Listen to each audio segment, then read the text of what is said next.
Welcome to the Deep Dive. Tonight, we're going back, way back, to a moment really suspended in history, a silence on the American coast more than 400 years ago. Just, picture it for a second. You're there under these huge, unfamiliar stars, new continent, waves hitting the sand. It's 1587. And this whole community, English settlers, they're just about to vanish, gone, leaving almost nothing behind, just questions. And the single word carved into wood, Croatoan. Okay, so let's unpack this. Our mission today, this deep dive, is into one of America's oldest, maybe the oldest, unsolved mystery. The lost colony of Roanoke. We want to explore the huge hopes that drove these people across an ocean, the incredible challenges they ran into, and then just the baffling disappearance. Over 100 people. We'll sift through the history books, the archaeology, what little there is, and all the theories that are still kicking around, trying to figure out what could have possibly happened. Story about, well, ambition, definitely, but also delay, bad luck maybe, and just how fragile things were back then. It really is, and it sticks with us, doesn't it? It's not just some dusty old history puzzle. It's almost like a founding myth for colonial America. Shows the sheer guts it took to even try. But yeah, it's also this stark warning, how quickly things can go wrong. Hope just evaporating when you hit that harsh reality. That phrase, hope evaporating, that really hits home. What was driving England so hard to take such a huge gamble? I mean, the cost, the danger. Why then? Well, you got to picture England in 1587. Elizabeth I is on the throne. Spain's already got this massive empire down south. Gold, silver, you name it, they're established. England felt like it was falling behind. They desperately wanted their own piece of the New World, not just land, but resources. Timber, furs, maybe even gold like Spain found. And it was also about, power projections, sticking it to Catholic Spain, showing Protestant England was a major player. Plus, maybe finding somewhere to send their surplus population. It was a race. So less about exploration, more about competition and national pride. And the people they sent, it wasn't just soldiers or anything. Who are these folks taking this massive leap? Exactly. This wasn't just a military outpost plan. They wanted a proper, lasting English settlement. So yeah, over 100 men, women, and children. A real mix. You had artisans, farmers, families, people looking for something England couldn't give them. They brought the essentials, obviously, seeds, livestock, cattle, pigs, weapons, tools. But just as important, they carry these huge dreams, owning land, maybe getting out of debt, a chance to climb the social ladder a bit, a fresh start. For a lot of them, this was like their one big shot. That's a powerful mix of hope and desperation. And where did they land? This spot, Roanoke Island. What was it like? Roanoke Island. It's nestled in what we now call the Outer Banks of North Carolina, a narrow strip of land. Beautiful, yeah, but stark. Think strong ocean winds, thick forests, pine, oak, these shifting barrier islands. It was wild, remote, untamed. Definitely not the gentle rolling hills of England. It was a tough place. That isolation might have seemed good for defense, but it also made them incredibly vulnerable if things went wrong. Right. So how do you even start building a life there, miles from anywhere familiar? What were the first things they did? Survival basics, first and foremost. They had to get shelters up fast, timber homes, nothing fancy.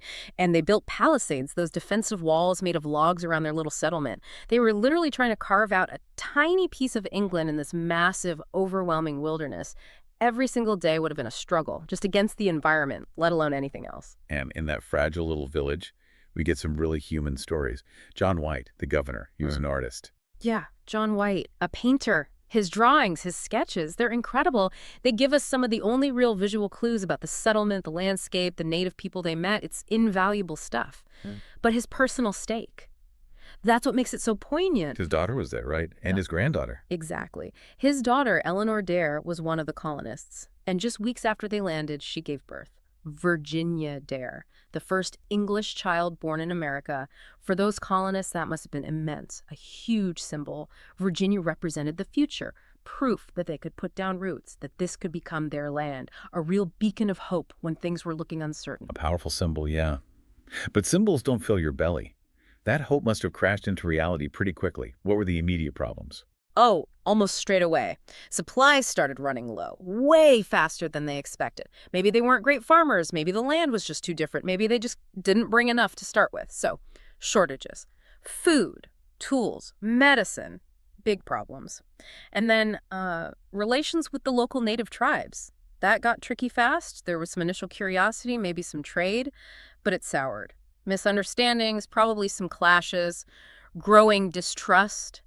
which just made their situation even more dangerous. They needed the locals, really. Okay, so supplies are dwindling, tensions are rising. This is when Governor White makes that really tough call. He decides he has to go back to England. Yeah, a terrible decision to have to make. He needed to get more provisions reinforcements. So he sailed back. He left his daughter, his baby granddaughter, Virginia, everyone else. Over 100 people. He promised he'd be back soon. A swift return. He couldn't possibly have known what was about to happen back in Europe. Fate steps in. Mm-hmm. Big time. You could say that. While White's trying to sort things out in England, this massive geopolitical crisis blows up. England goes to war with Spain. Philip II of Spain sends the Spanish Armada. Over 130 ships, their goal. Invade England. This is like DEFCON 1 for England. Existential threat. So every single available English ship, anything that could float and fight, was commandeered for defense. Needed to stop the Armada. White begged, pleaded to get a ship to get back to Roanoke, but no chance. England's survival came first. The colony was essentially on its own. Wow. So a tiny colony's fate hangs in the balance because of this massive European war. And it wasn't just a short delay, was it? How long was White stuck? 3 years. 3 long years. Mm-hmm. Until 1590. Think about that. Storms, battles, the whole Armada situation, it all conspired against a quick return. While England's fighting for its life, that little group on Roanoke is just waiting. Or maybe not waiting, maybe doing something else entirely. For White, it must have been agony. For the colonists, imagine watching the horizon, day after day, month after month, year after year, no ships. The feeling of abandonment must have been crushing. And when White finally gets back in 1590, what does he find? It must have been devastating. Utterly heartbreaking, you have to imagine. He arrives, and the island is just silent. The settlement, empty, abandoned. No greeting party, no smoke, no noise, just quiet. What did the place look like? Was it ransacked? Destroyed? That's the really eerie part. White wrote about it in his journal. The houses hadn't been burned or smashed. They'd been dismantled. Carefully taken apart, he said. Almost like the settlers themselves did it. No signs of a fight, no bodies, no graves, nothing to suggest a big battle or a massacre right there. The fort was empty. It was like they just packed up and left. Orderly, almost, which is strange. But there was something left behind. That one clue. The carving. Right. The word Croatoan, carved into a wooden post of the palisade. Now, for White, this was maybe a sliver of hope. Croatoan was an island nearby, about 50 miles south. It was also the name of the local native people there who had been relatively friendly.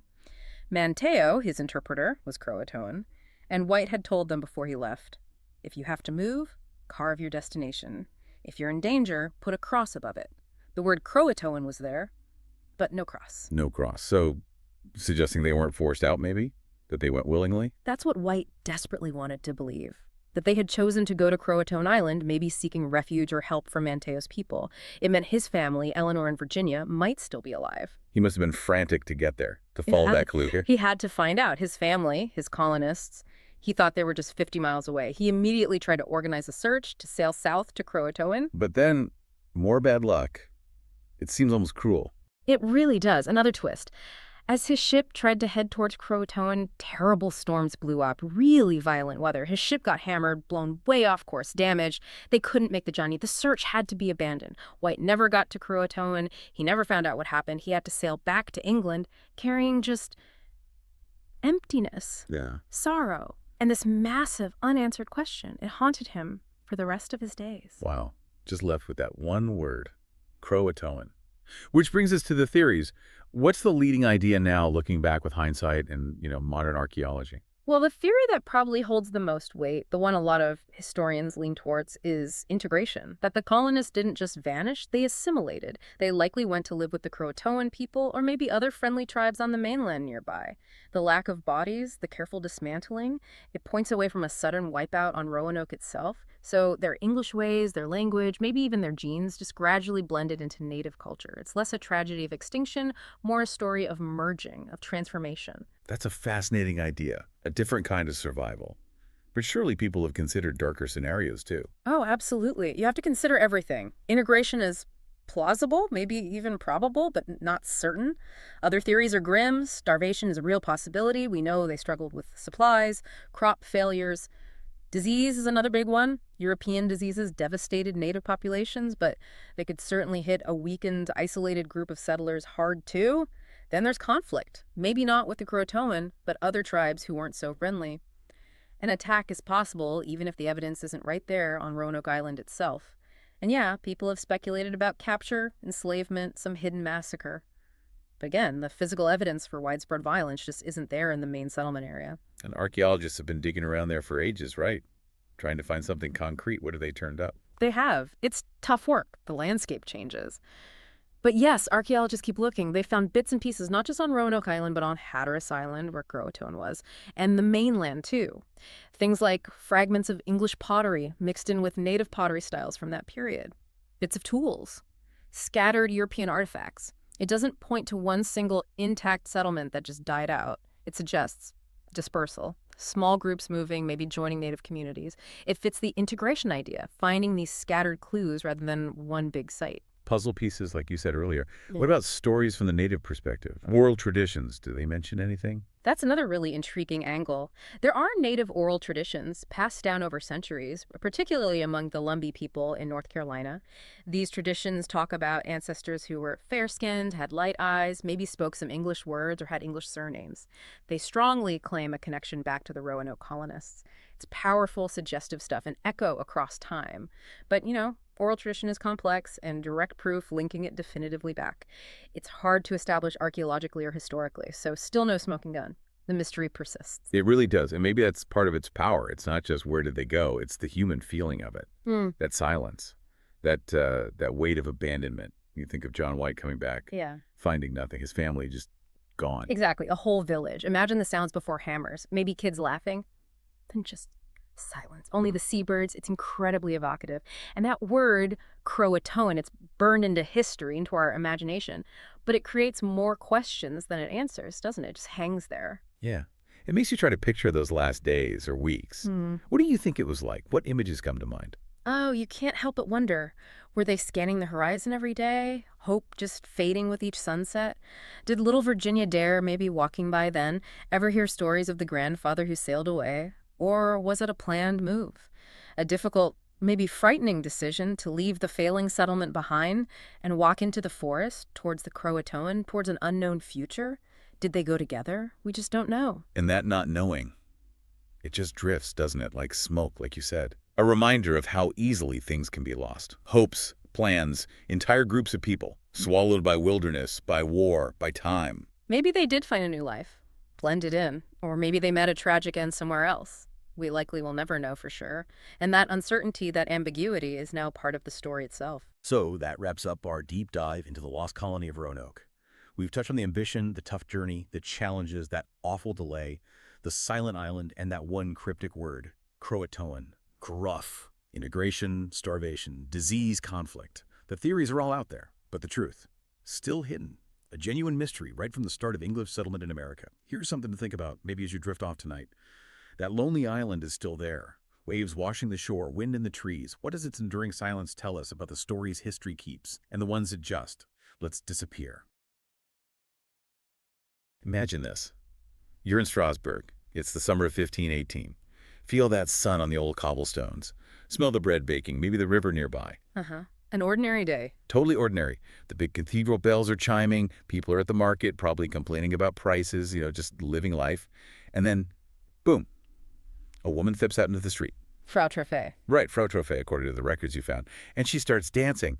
But, not a fun dance, not a party jig. No, not at all. It's described as this compelled movement. Like she's a puppet, foot over foot, heel over toe, just whirring. She can't stop, won't answer anyone. It doesn't even seem to want music. Yeah. Just moving.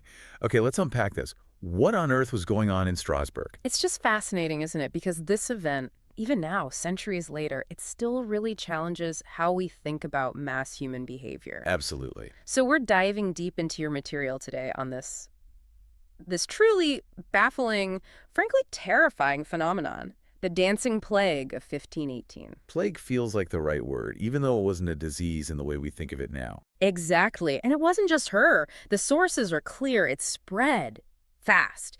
And nobody knew why or how to stop it. The authorities were just scrambling. So our mission today, using the accounts you shared, is to really pull back the curtain on this. We want to look at the eyewitness stuff, the sheer confusion, the kind of desperate things they tried to do. In the context, too, right? What was Strasbourg like back then? Yes, exactly. What was in the air, so to speak. And then we'll get into the explanations, both in the time and, modern theories. We really want to bring this moment to life and see what it tells us about people under extreme pressure, how communities deal with the totally inexplicable. Sounds good. Okay, back to Frau Trophée. Yeah. The accounts you found paint a pretty grim picture. She danced all day. All day, then the next. Barely stopping for water, apparently. Her feet were described as blistering, tearing. Oh, awful, but she kept going. Kept going. You can imagine the crowd at first, right? Maybe some nervous laughter, people thinking it's some kind of joke or street performance, waiting for the punchline. Which never came. Never came. And that's where the real horror starts to creep in. Because it wasn't just her for long. How quickly did it spread? The sources suggest within a week, dozens of people. Dozens, wow. Yeah, and by the end of the month, hundreds. Hundreds, just picture that. Yeah. Men, women, children maybe? Sometimes children, yeah. Gripped by this. Strange agitation, the accounts say. Dancing everywhere. Courtyards, alleys, near the big cathedral, across the bridges. And were they silent? Oh no. Some were crying out about invisible hands forcing them to move. Others just weeping, begging for it to stop, even while their legs were still going. Total loss of control. It's terrifying. And deadly. People collapsed. Heat stroke, sheer exhaustion, just their hearts gave out. And the others, they couldn't stop. They just danced around the bodies. Oh my God. It really shows how suffering, maybe psychological suffering, can just spread like wildfire, a kind of contagion. So faced with that, the authorities, where do you even start? What did they think was happening? Well, complete bewilderment, mostly. You see this need to categorize it, right? The clerics immediately thought, okay, this is spiritual, it's prayer time. Maybe it's a sin issue. Right, the default explanation for anything inexplicable back then. Pretty much. Then you had the physicians. They're thinking more practically, or what passed for practical then. Fresh air, simple food, rest. Which sounds sensible, except they couldn't rest. That was the core of the problem. So you had these intense debates in the city council. Is it mass sin, a physical illness? Should they try bleeding people or purging them? Oh, the classic medieval cures. Right. Or is it the devil? Or maybe St. Vitus being angry. He was this weird patron saint of dancers, but could also punish with dance. Protector and punisher. That's confusing. Tell me about it. So just imagine the confusion. This thing defied every box they tried to put it in. So with people literally dying in the streets and the dancing spreading, the city magistrates, they tried something that sounds, crazy now. It does sound crazy, but you can almost see the desperation behind it. What was the logic? Well, the sources suggest they kind of thought, okay, if they have to dance, maybe we help them dance faster so they get tired out sooner. Almost like letting a fever burn itself out. So they encouraged it. They facilitated it. They cleared spaces, big guild halls, even built wooden stages. And this is the wild part. They hired musicians, drummers, fiddlers. Wow. Not for a party, though. Definitely not. It was about pacing, trying to impose some kind of order on the chaos, a structure. It was, in a way, an attempt at mercy, maybe. A really misguided attempt. Misguided because? Because it failed disastrously. The music didn't help them burn out. It seemed to feed the frenzy. Oh, no. Yeah. People danced even harder, more frantically. They collapsed faster. And when they were carried off, others would just surge onto the platforms. The poor drummers.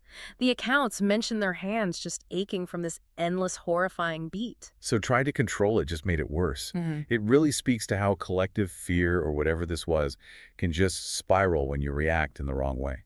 Absolutely. It suggests that when you're dealing with something potentially psychogenic, the intervention itself can become part of the problem if it doesn't address the root cause. It kind of validated the dancing in a weird way. Okay, so the music backfired. What next?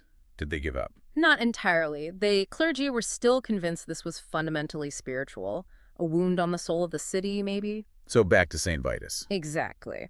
Their next big idea was a pilgrimage. They organized processions to lead the dancers, some shoeless, some with their feet wrapped in rags, by then upriver to a special chapel dedicated to St. Vitus. A forced march, almost. Pretty much. And there, they had rituals, rubbing the altar rail with holy oil, laying out little red shoes as offerings symbolizing the tortured feet, I guess. Lots of prayers, lots of chanting. Did that work? It was mixed, heartbreakingly so, according to the chronicles. Some dancers actually did stop. They found some peace, some stillness there. But others just started dancing again. Right there, still completely gripped by it. It just highlights how deep and baffling this thing was. No single solution seemed to touch everyone. To really get a handle on why Strasbourg, why then, Yeah. to zoom out, right? Look at the bigger picture of the city in 1518. What was life like beyond this specific crisis? Yeah, context is crucial, and the sources paint a picture of a city under just immense chronic stress. Like what? Well, for starters, the plague. Not this plague, but bubonic plague. It had been sweeping through periodically for years. Death was just a constant neighbor.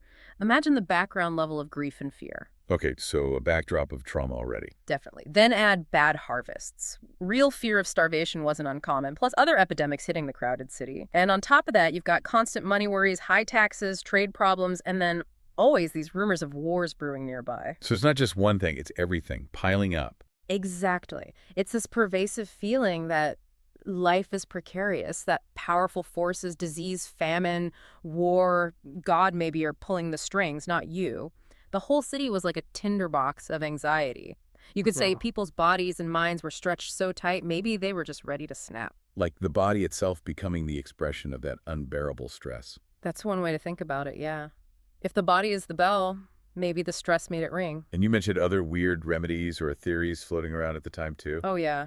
Reflecting the general confusion, one preacher apparently just declared the dancing was the shape of despair, which is quite poetic, actually. A physical manifestation of hopelessness. Right. And then a physician had this theory about too much hot blood rising to the brain. The old humoral theory. So what? Leeches? Probably suggested. Also herbs, maybe wrapping the head in cool cloths. But none of it worked, of course. And every failed cure just deepened that sense of helplessness, right? It reinforces the idea that this thing is beyond understanding, beyond control, which probably fed the fear even more. Okay, so if the people back then were stumped, how do we look at it now with modern understanding? You mentioned choriomania, or mass psychogenic illness. Yes, that's a major lens we use now. Choriomania is the historical term, but mass psychogenic illness, or MPI, is the broader concept. It's basically when physical symptoms like uncontrollable movement, fainting, pain spread through a population, but there's no underlying physical disease causing it. It's triggered by stress. Often, yes.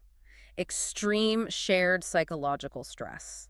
Think of it like a collective physical reaction to an unbearable environment. All that pressure we talked about in Strasbourg, the disease, the poverty, the fear, it could create fertile ground for something like this to take root and spread through social contagion, through mimicry, through shared belief. Like a psychological chain reaction. Exactly. A collective tremor, you could say. But there's another theory mentioned in the sources, something more. Physical.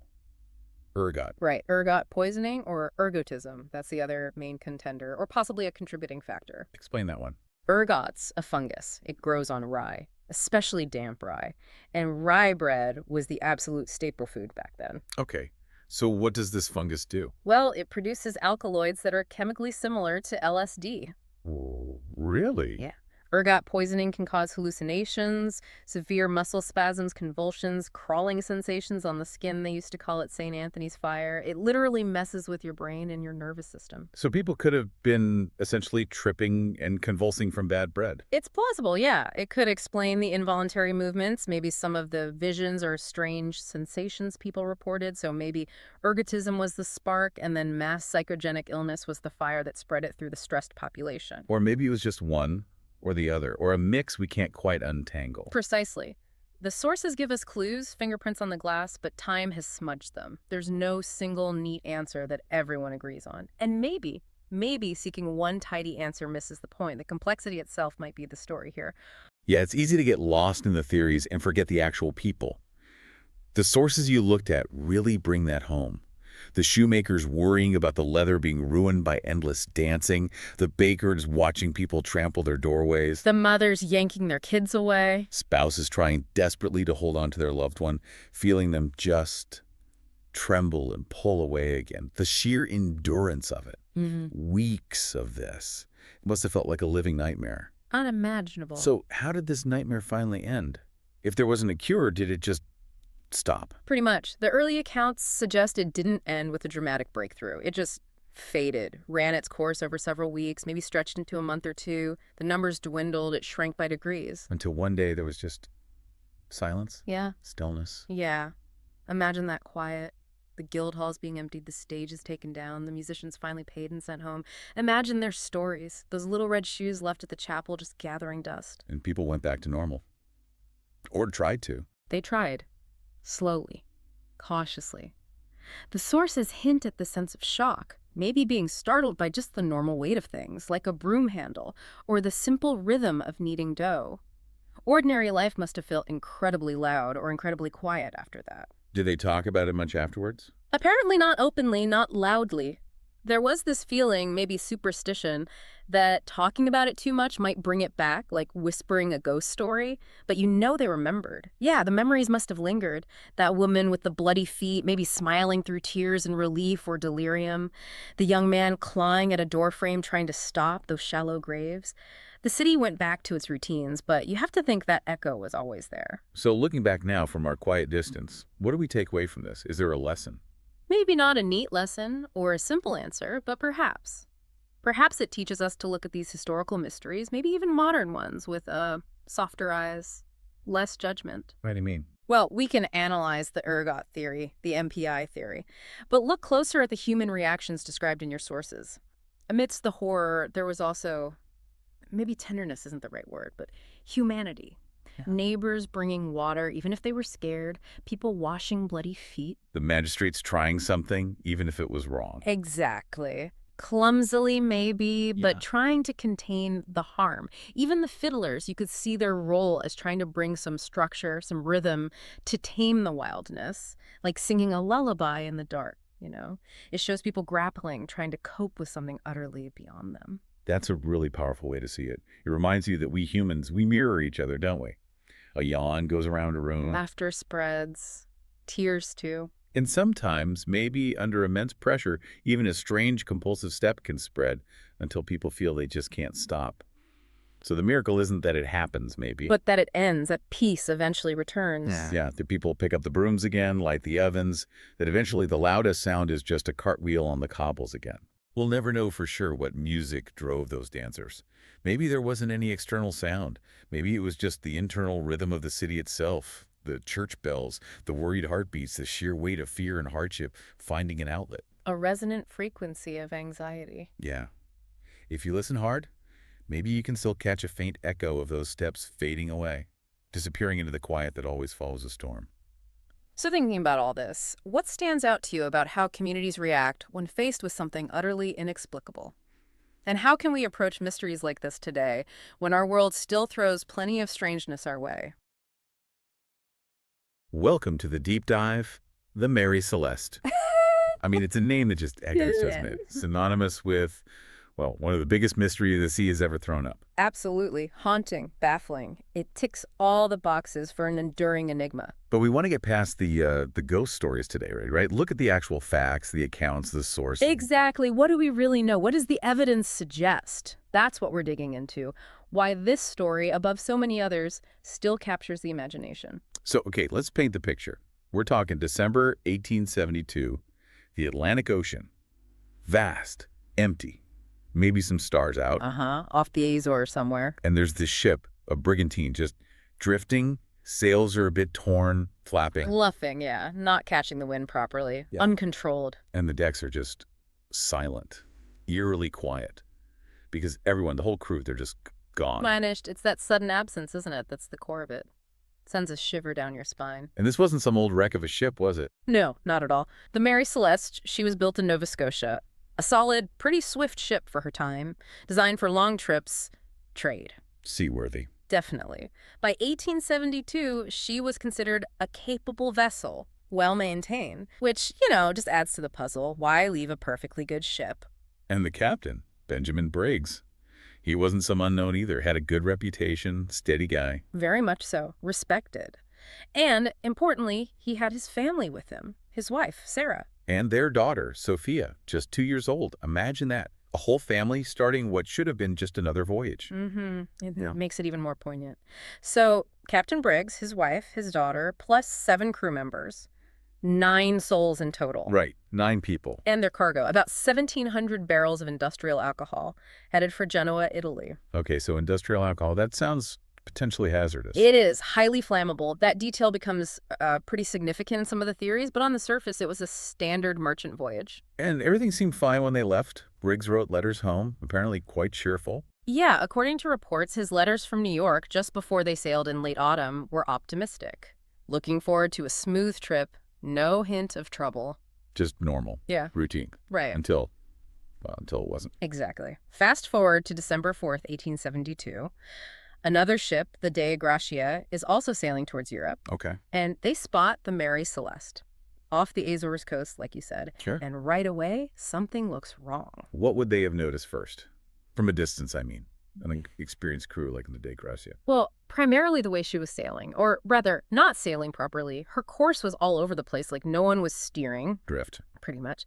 And those sails, flapping uselessly, some torn, it screamed trouble, or at least unmanned. They got closer, hailed her, shouted across the water. Nothing. Silence. Just the ship drifting alone, utterly unresponsive, like a ghost ship, really. Shelling. So they decided to board her, obviously. What did they find? Was it a scene of chaos?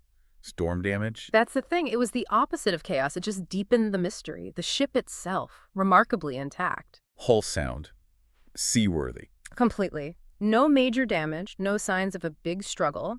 And that valuable cargo, the alcohol, still there. Nearly 1,700 barrels, untouched. So not pirates, then. They wouldn't leave that behind. Almost certainly not pirates, no. Makes no sense. But it gets even weirder, right? Because there were signs of life, but like, paused. Exactly. Food in the galley. Not like they were starving. Personal belongings in the cabins. Like what? Clothes folded neatly. A child's toys tucked away. Like they were meant to be picked up again. There was even a sewing machine with some sewing still in it. Wow. It's like they just evaporated mid-task. It suggests they left, but maybe not in a total blind panic. Perhaps deliberately, even if hurried. But some crucial things were missing. Yes. Very crucial. The ship's logbook wasn't there. And the sextant. The navigational tool. Essential. Absolutely essential for finding your way by the stars. No captain leaves those behind lightly, especially not if planning to return. And the lifeboat. Gone. The only lifeboat was missing. And the ropes used to lower it. They'd been cut. Cleanly cut. Cut cleanly, suggesting it was lowered on purpose. With care. Not torn off in a storm or a fight. That's the strong implication, yeah. Not ripped away. Lowered. Okay, so let's recap. No violence, no blood, no fight. Ship's fine, cargo's fine.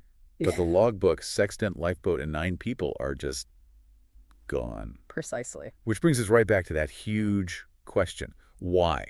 Why would 9 people, including a small child, get into an open boat in the middle of the Atlantic in winter, leaving a perfectly good ship behind? It defies easy explanation.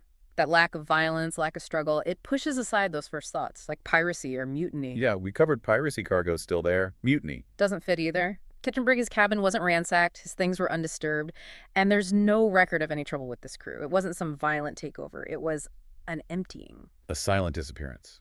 So if it's not attack, not revolt, what else could make them abandon ship so completely, but apparently without panic? This is where the theories start trying to piece it together.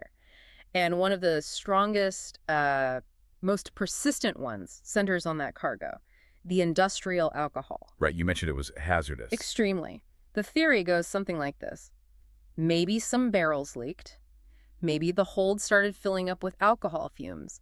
Invisible, but highly explosive. Okay, I can see how that would be terrifying. Captain Briggs smells it, or maybe hears something shifting. Exactly. And being a responsible captain, maybe his immediate fear is a massive explosion. The whole ship could go up. So what does he do? Not necessarily abandon ship forever, but... Maybe get everyone off temporarily.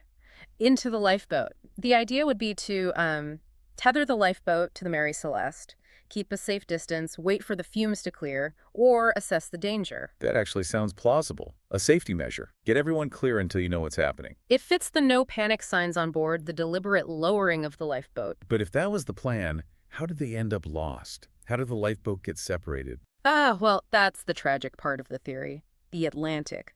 Even on a relatively calm day, there are swells, winds, maybe a sudden gust, a larger wave. Snaps the rope, or it slips loose. Exactly. One moment they're tethered, waiting. The next, the rope breaks or comes undone, and the lifeboat is adrift. The Mary Celeste sails on, empty, and they're left behind in a small boat. Oh, that's a horrible thought. Just watching your ship sail away. It's a scenario that fits a lot of the facts. The orderly departure, the missing lifeboat. But it's not universally accepted, is it? Yeah. What are the holes in that theory? Well, the main issue is it requires a chain of events.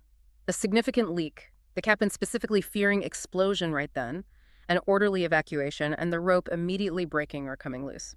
It's plausible, but maybe a bit convenient. A lot of things have to go just right, or rather just wrong. Pretty much. And also, when the dead Gracia crew boarded, they didn't report finding burst barrels or strong fumes, though proponents argue the fumes could have dissipated by then.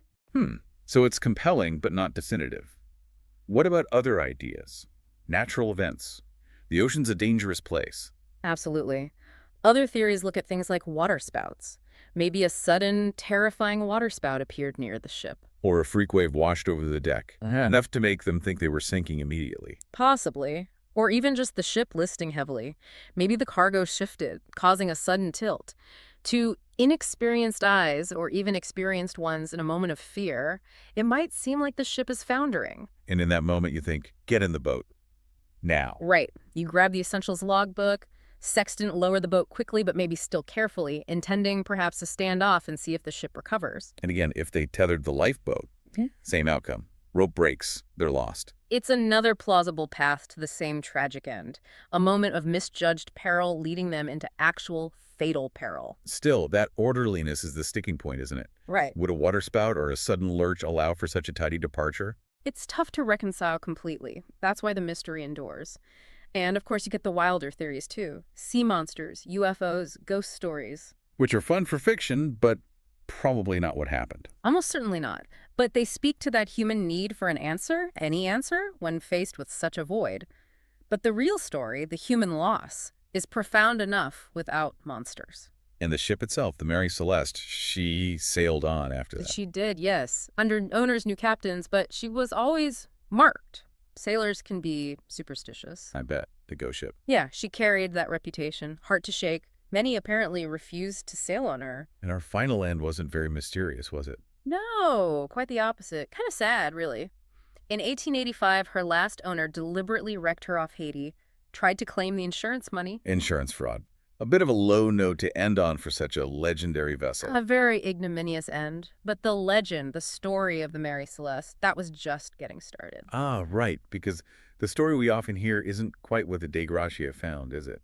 You got embellished. Massively embellished. Over the years, writers, newspapers, they couldn't resist adding details. Things like finding steaming cups of tea on the table, still warm. Or half-eaten meals left on plates. Exactly. Or the ship's log ending mid-sentence with some gibberish. None of that was in the original reports. It was all added later for dramatic effect. But those details make it even spookier, don't they? Why do you think we do that? Add those kinds of things. I think it's about making the unknowable feel more immediate, more cinematic almost.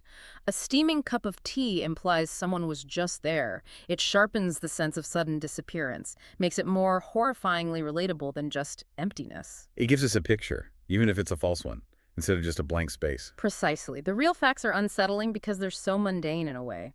A sound ship, provisions, cargo, just no people. That absence is harder to grasp than a dramatic scene. So stripping away the fiction, the core mystery is actually more profound. Not lost to storm or fire or pirates, but just empty. A perfectly good ship sailing herself. That's what gets you, I think. The sheer ordinariness of the vessel juxtaposed with the utter extraordinariness of the vanishing. And the ocean. It just keeps its secrets, doesn't it? Okay, let's dive in. Imagine this scene. You're standing on a frozen mountainside. Absolute silence, just snow everywhere you look. It's February 1959, deep in the Ural Mountains, Soviet Union. Right. And there's this group, 9 young, really capable hikers, led by Igor Dyatlov. Experienced group. They set out on this, tough expedition, meant to be a challenge, but something they could handle. Definitely. A test of endurance. But instead, they vanished. Yeah. And what the search teams found weeks later, it's just chilling. It really is. A tent slashed open, but from the inside. All their vital gear, boots, coats, just left behind. Abandoned in freezing temperatures. And the bodies scattered. Some with these horrific injuries that, well, they still don't have simple explanations. No, we really don't. You listening have probably heard bits and pieces, maybe seen those eerie photos online, the Dyatlov Pass incident. It's one of those mysteries that just sticks with you. Absolutely. An enduring enigma. So today, that's our mission. We're going to unpack what we actually know, the really bizarre discoveries, and the many, many theories, all based on the sources you've shared. Let's get into it. Right. So with that pretty grim picture painted, let's explore what might have happened that night on Colette Shackle. Yeah, and to really get it, you need to understand who these people were and the time period. Okay. This wasn't like a weekend camping trip. This was the Soviet Union, 1959. Think national pride, big ambitions, science, youth wanting to push boundaries. Right, that Cold War era drive. Exactly. And the group itself, they were bright, skilled, mostly students or recent grads from the Ural Polytechnic Institute, a technical university. So smart people, not amateurs. Definitely not. Hmm. Igor Dyatlov, the leader, was only in his early 20s, but known for being really determined, meticulous, an experienced mountaineer already. And the others? His 8 companions, men and women equally capable, good skiers, knew navigation. They'd trained for weeks for this specific trip, planned supplies carefully. So they knew what they were getting into, weather-wise at least. Oh, absolutely. Their diaries, the photos from the first few days, Yeah. they show good spirits. They were expecting hardship, the brutal cold, the effort. That was part of the challenge. I just didn't expect, well, whatever happened. No, they expected hardship. Yeah. They absolutely did not expect the kind of inexplicable horror that unfolded. And the journey started, pretty typically for something like this, right? Late January, skis on, sleds packed with gear trailing behind them. Documenting everything, diaries, photos. Even with temperatures way below zero, constant snow, their journals seem pretty upbeat. Observations, jokes, planning. Yeah, those documents are incredibly poignant now. Yeah. They offer this window into their last days, their personalities. It's chilling, though, when you look back at where they were headed. Their goal was Mount O'Torton. Right. And in the local Mansi language, that name apparently means, don't go there. Ominous, to say the least. Yeah. And then, February 1st, they had been fighting blizzard conditions all day. And they make this decision. Instead of heading for the tree line for shelter. They pitched their tent high up on the slope, exposed. On Kolat Shaikol, which translates to Mountain of the Dead. It's almost too much, isn't it? The symbolism. It really is. And that night was when everything went terribly wrong. And this scene the search parties found weeks later. Yeah. That's what cemented this as, such a lasting mystery. What was it exactly? It wasn't just that the tent was buried. No, not at all. That might have been tragic, but understandable. What they found was deeply unsettling. Yeah. The tent was half buried, yeah, but the poles were still standing. Right. But the fabric, it was slashed, violently cut open, and crucially from the inside. From the inside, not cut into. Exactly, like someone desperately trying to get out. And inside the tent, boots, coats, food, all just sitting there, untouched. So they didn't even stop to grab the essentials. No time, apparently. Yeah. And the footprints leading away. This is maybe the most baffling part. What about them? They showed the hikers had fled into the deep snow, into temperatures maybe 25, -30 Celsius, barefoot, or just in socks, some only partially dressed. Barefoot. In that. Barefoot or in socks. It suggests this wasn't just panic. It was overwhelming, immediate terror.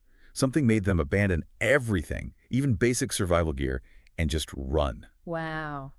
What strikes you most about that initial scene, that detail about cutting their way out? For me, that's key.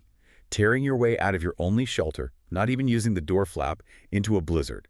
It screams that the threat, or the perceived threat, was inside the tent with them, or so immediate, so terrifying, that the deadly cold outside seemed like the better option. That's exactly it. The desperation, cutting their way out, leaving boots. It just speaks volumes about whatever they faced, or thought they faced. Right.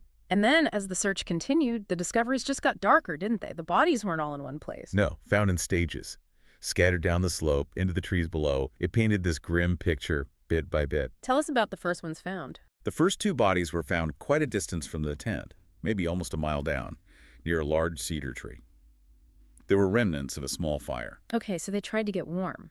They tried, but they were found dressed only in their underwear, and their hands were burned, suggesting they might have desperately tried to keep that fire going, or maybe even thrust their hands into it in the final stages of hypothermia. Just in their underwear. And then others. 3 more were found spaced out along the path back towards the tent. It looked like they were crawling, stumbling, trying to get back. Trying to return to the tent they'd fled. Exactly. Their faces frozen into the snow. Yeah. Just desperate. But the real shock came later, right? With the last group. Months later, yes. As the snow melted, the final 4 were discovered much deeper in the forest, in a ravine. And their injuries. They were staggering. What kind of injuries are we talking about? We're talking severe internal trauma. Broken ribs, fractured skulls, injuries consistent with, say, a major car crash. But often without significant external wounds or bruising. That was the really baffling part. And this is where the official investigation adds another layer of mystery. How so? What did the Soviets conclude? Well, the investigation itself was surprisingly quick. It wrapped up just weeks after those last bodies were found. But the conclusion, it was incredibly vague. What did they say? The official cause of death was attributed to a compelling natural force. A compelling natural force, that's it. That's it. No specifics, no explanation of what that force might have been. And then, maybe most significantly in that Soviet context, the case files were classified, sealed. Oh, so instant suspicion, right. Absolutely. That lack of transparency, that vagueness, created this vacuum, and, speculation rushed in to fill it, rumors, mistrust. It's echoed for decades. Did the families accept that? Not really. The families, even some people involved in the search and initial investigation, they voiced objections.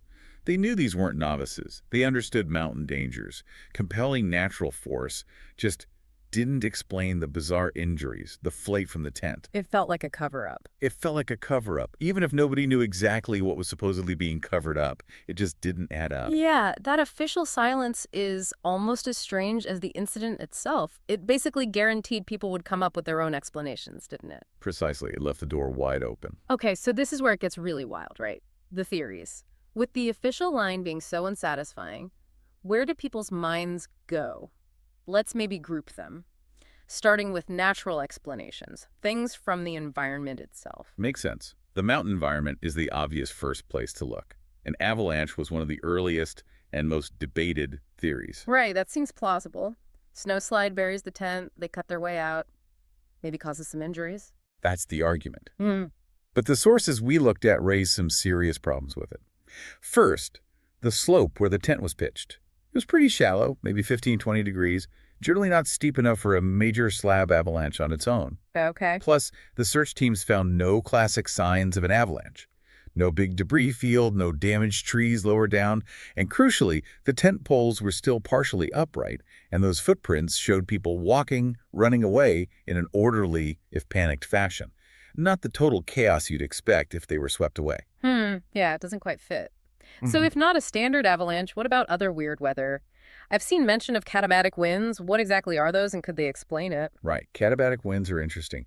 Basically, it's when dense, cold air high up starts flowing downhill purely because of gravity. Okay. In mountains, these can become incredibly powerful, sudden blasts of wind rushing down slopes or ravines, almost like a wall of freezing air hitting you without warning. That sounds terrifying. It is.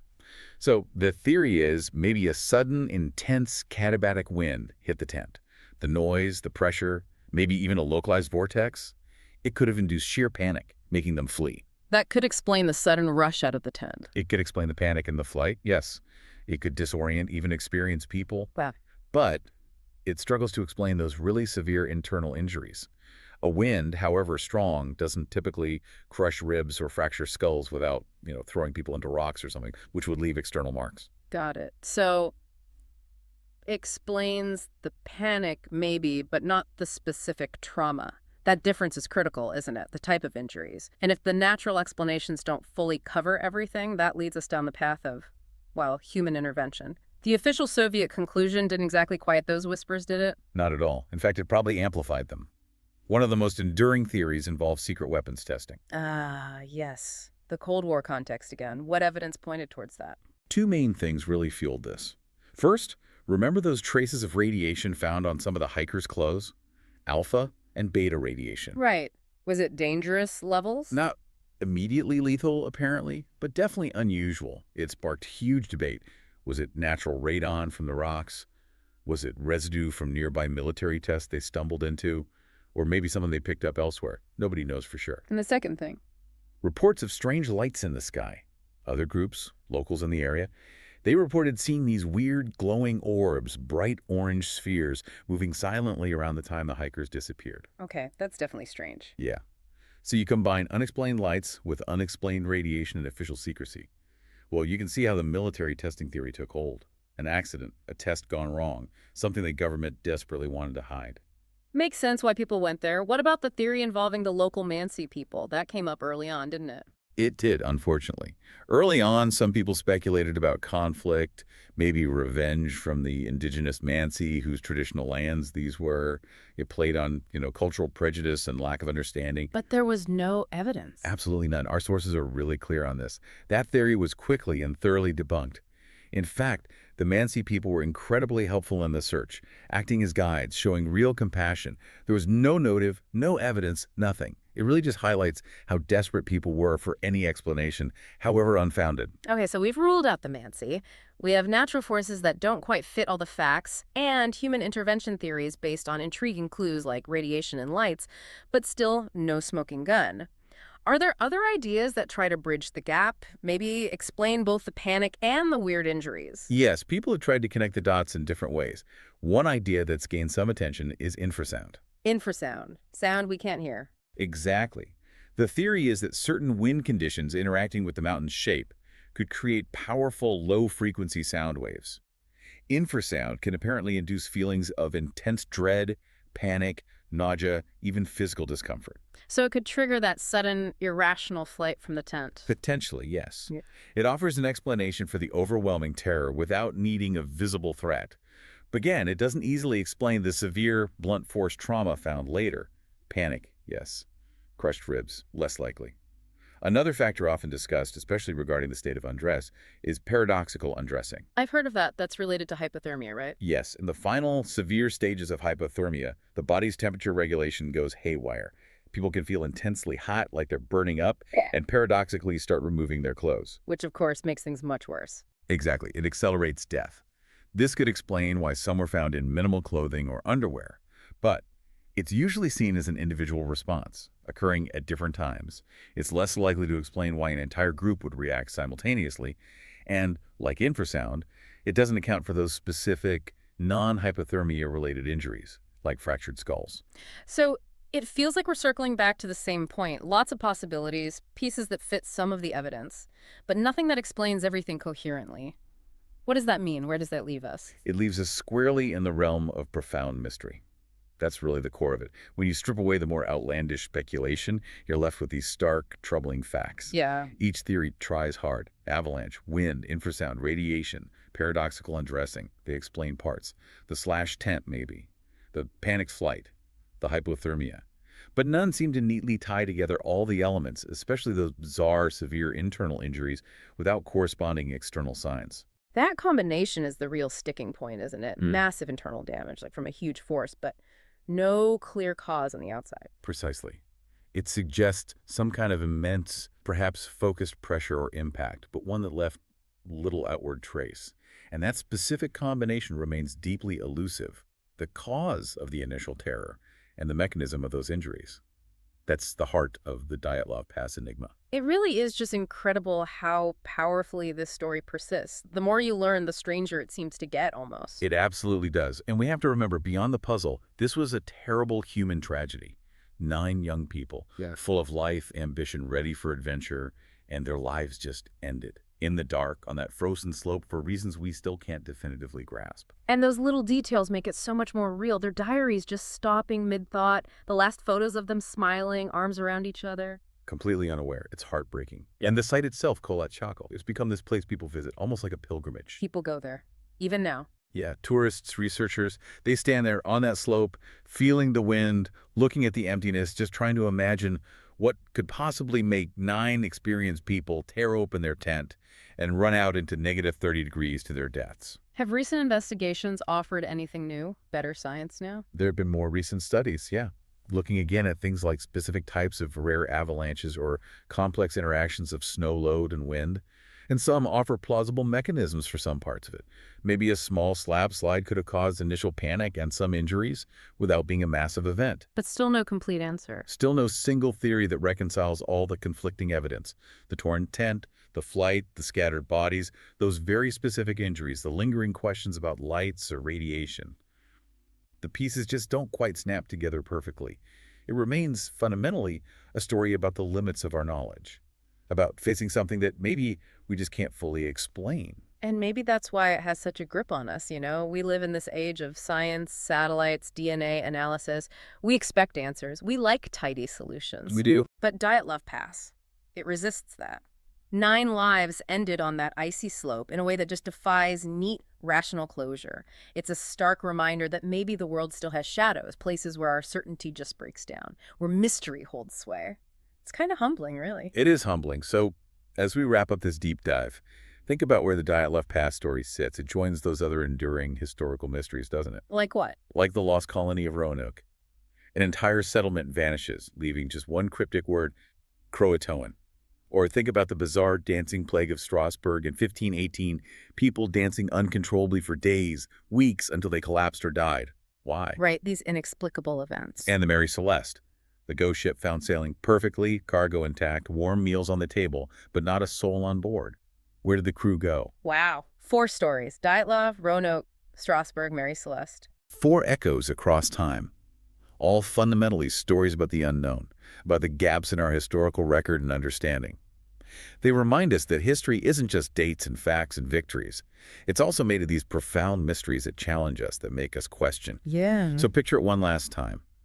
The snow falling softly on Kolat Shackle, covering the footprints, silencing everything. The wind whispers. The stars are cold overhead. The mountains keep their secrets. Maybe someday we'll get a definitive answer. Maybe we won't. The mystery just endures. It endures, whispering in the quiet.